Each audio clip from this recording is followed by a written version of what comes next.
जय शनिदेव। दोस्तों, पितृदोष सीरीज़ में आपका स्वागत। पितृदोष के बारे में मैं क्या कहूँ दोस्तों, ये दोष नहीं है, ये एक शराप है। हमारे पूर्वजों ने जो काम किए होते हैं उनका बदला हमें चुकाना पड़ता है। अब आप कहेंगे कि काम पूर्वजों ने किए हम क्यों चुकाएं, हमारे ऊपर क्यों आ रहा है। दोस्तों, ऐसा होता है कि कुछ बीमारियां ऐसी होती हैं जैसे बीपी हो गई, डायबिटीज़ हो गई, ये हमारे जीन्स में ही हमें मिलती हैं और पीढ़ी दर पीढ़ी आगे चलती रहती है।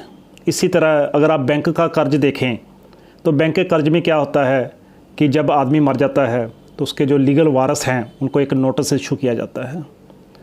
बैंक कहता है कि अगर प्रॉपर्टी लेने का अधिकार तुम्हें है तो कर्ज किसने चुकाना है, कर्ज भी तुमने ही चुकाना है। तो फिल्म भी आई थी कर्ज चुकाना है।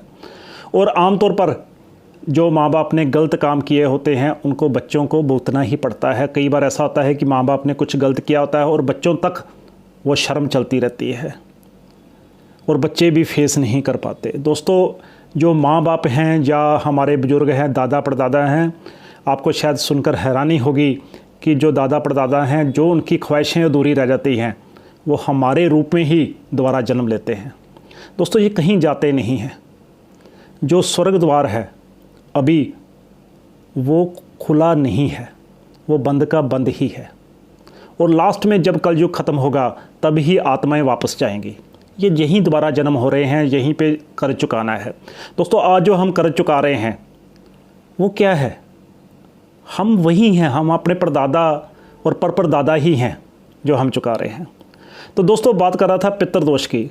आपने देखा होगा घरों में शादियां बहुत लेट होती हैं, बीमारियां बनी रहती हैं, एक बीमारी आ जाती है दूसरी आ जाती है।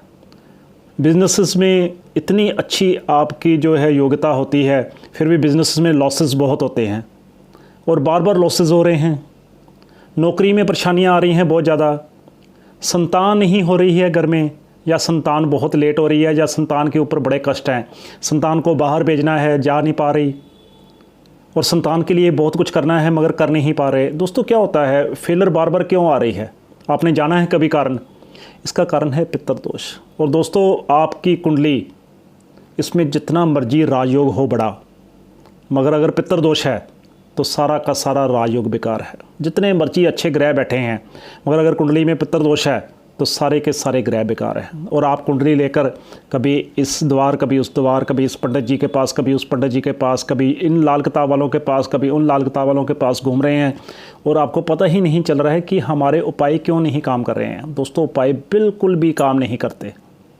और उल्टा क्या होता है, जब आप उपाय करते हैं घर में क्लेश शुरू हो जाता है। आप कभी देखिए, आप उपाय करके आए, कई लोगों का मैंने देखा कि उपाय करके आया और टांग टूट गई या कुछ घर में फिसल गया या उल्टा प्रॉब्लम्स आ गई। ऐसा क्यों होता है? जो पितर है ना, वो एक इंडिकेट करते हैं आपको बार बार आके कि भाई पहले हमारी शांति कर। और होता क्या है कि कई बार अकाल मृत्यु हो जाती है, कई बार बुजुर्ग जो है घर में जो पितर हैं, जब बड़े हैं वो मरते हैं तो उनको जो है दीवा, जो आप दिया बोलते हैं, उनको दिया नसीब नहीं होता है। कई बार ऐसा होता है एक्सीडेंट में मौत हो जाती है तो उनकी गति नहीं हो पाती। तो आत्माएं बार बार आके आपको बुलाती हैं, आपको आके इंडिकेट करती हैं कि भाई हमारी शांति करो। और यहाँ पे मैंने बहुत सारे लोग देखे हैं, माफ़ कीजिएगा मेरी बात जो मैं कहने जा रहा हूँ, कि जो कन्वर्टेड है, जिन्होंने हिंदू धर्म छोड़ दिया और वो दूसरे धर्म में कन्वर्ट हो गए या उन्होंने अपना एक अलग रास्ता चुन लिया। ठीक है, रास्ता चुनिए आप, मगर जो आपके पूर्वज हैं उनकी शांति तो करिए, नहीं तो आपको आके वो परेशान करते ही रहेंगे। छोटी सी एग्जांपल देता हूँ आपको, जैसे आपने कोई नए गुरु चुन लिए या कोई नया धर्म का मार्ग चुन लिया, ठीक है, अभी चुन लिया है, अच्छी बात है, मगर जो आपके पूर्वज थे उनकी जो बॉन्डिंग, उनका जो लगाव था आपके कुल पुरोहित के साथ या कुल देवी के साथ या उनके ईष्ट के साथ, घर में एक मंदिर बनाया हुआ था और वहाँ पे ईष्ट की पूजा होती थी और आपने एकदम उसको चेंज कर दिया, आप जो है किसी और धर्म पे लग गए, तो वो जो ईष्ट है क्या आपको खुशी से बैठने देगा? अब आप कहेंगे कि ईष्ट कभी किसी का बुरा नहीं करते हैं, और ईष्ट बुरा नहीं करते हैं तो आप उनके साथ बुरा क्यों कर रहे हैं? आपने उनको क्यों छोड़ दिया? आप एक पंडित जी के पास जाते थे जो कुल पुरोहित हरिद्वार में थे आपके, आप उनको भूल के जाना, मगर जो पितर हैं उनका मुंह नहीं है, वो हवन से, अग्नि से भोजन ग्रहण करते हैं।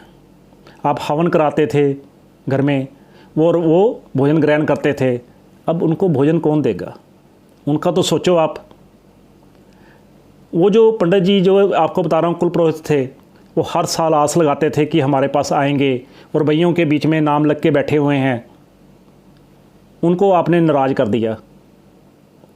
अपनी कुल देवी को आपने नाराज़ कर दिया, ईष्ट को आपने नाराज़ कर दिया, तो कहाँ से घर में जो है वातावरण अच्छा हो जाएगा? क्लेश घर में क्यों नहीं रहेगा? लड़ाइयाँ क्यों नहीं रहेंगी? और आगे मैं चलूँ, ये तो मेरी थी एक छोटी सी कोशिश कि मैं आप तक अपनी बात पहुंचा सकूं। अब हाउस नंबर 9 जो होता है, आपको सबको पता है कि ये हमारे पिछले जन्मों को दिखाता है।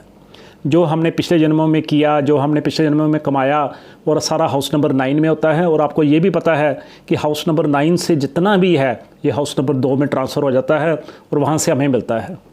दोस्तों, हाउस नंबर 9 ये एक अपने आप में बहुत इम्पोर्टेंट है। और अगर किसी की कुंडली में यहाँ पे राहु बैठा है, या सूर्य राहु की युति है, या सूर्य शनि यहाँ पे हैं, तो दोस्तों यकीन मानिए कि ये एक बहुत बड़ा पितृदोष का सूचक है, पितृदोष की निशानी है। और हाउस नंबर 2 जो कि आपके परिवार का है, हाउस नंबर 5 जो कि आपके संतान का है, हाउस नंबर 2 में अगर बृहस्पति के दुश्मन बैठे हैं, बुध बैठा है, शुक्र बैठा है, राहु बैठा है, हाउस नंबर 5 में बुध बैठा है, शुक्र बैठा है, राहु बैठा है, तो हाउस नंबर 2 में अगर ये बैठे हैं तो नेचुरली आपके परिवार को कष्ट देंगे ही देंगे। और हाउस नंबर 5 में अगर बैठे हैं तो संतान को कष्ट देंगे। और हाउस नंबर 9 में अगर बैठे हैं तो आपको कुछ नहीं मिलने वाला इस जन्म में, ट्रांसफ़र ही नहीं होगा कुछ हाउस नंबर 2 में। और हाउस नंबर 12 मोक्ष का घर, अगर यहाँ पे बृहस्पति के दुश्मन कैसे बुध, शुक्र या राहु बैठे हैं तो आपको कैसे मोक्ष मिलेगा? दोस्तों आप खुद सोचिए। तो यहाँ सबसे बड़ी ज़रूरी बात जो है कि पितरों को हमने कैसे मनाना है और कितनी तरह के पितरदोष होते हैं। 9 तरह के पितरदोष हैं जो कि मैं एक एक करके डिस्कस करूँगा। दोस्तों, मैंने आपसे पूजा नहीं करवानी है, मैं आपको सिंपल उपाय बताऊँगा जो कि आप घर बैठे कर सकते हैं। मैं आपको कोई मुश्किल उपाय नहीं बताऊँगा और कुछ भी मेरा जो है इसमें कोई ख़ास मकसद नहीं है। मेरा मकसद ये है सिर्फ कि आपके घरों में समस्याएँ क्यों आ रही हैं उसका हल। तो दोस्तों, मैं आपके साथ एक एक पॉइंट को लेकर डिस्कस करूंगा और यहाँ पे आप मेरे साथ बने रहिएगा। मगर यहाँ पे मैं आपको छोटी सी एक बात बता दूं जाते जाते कि आज ही आप एक काम करें, आपके घर की जो साउथ साइड है वहाँ पे अपने पितरों की फ़ोटो लगा दें और साउथ की तरफ आप मुँह करके एक दिया सिर्फ जला दिया करें, एक दिया, मिट्टी का दिया, और आपको पहले दिन से ही अच्छे फल मिलने शुरू हो जाएंगे। और दूसरी बात, सबसे इम्पोर्टेंट बात कि मैं एक एक जो है पितृदोष को आपसे साथ डिस्कस करूं, बृहस्पति का, शनि महाराज का, बुध का, मैं एक एक डिस्कस करूंगा और बड़ी डिटेल में करूंगा आपसे। आप मेरे साथ बने रहिए और चैनल ज़रूर सब्सक्राइब कर लीजिए। और दूसरी बात जो मैं कहने लगा था कि आज से आप क्या करें कि पीपल देव को आप अपना पितर मान लें। काले तिल और सिंपल जल आप उनको अर्पण करना शुरू करें और देखिए आपको पहले दिन से ही कैसे अच्छा असर मिलता है। आज मैंने सिर्फ आपको ये भूमिका इसलिए बताई है, आज आपको मैंने इसलिए बताया है कि थोड़ा सा आपको आराम मिल जाए। तो कल से मैं आपको एक एक ग्रह पर वीडियो दूंगा।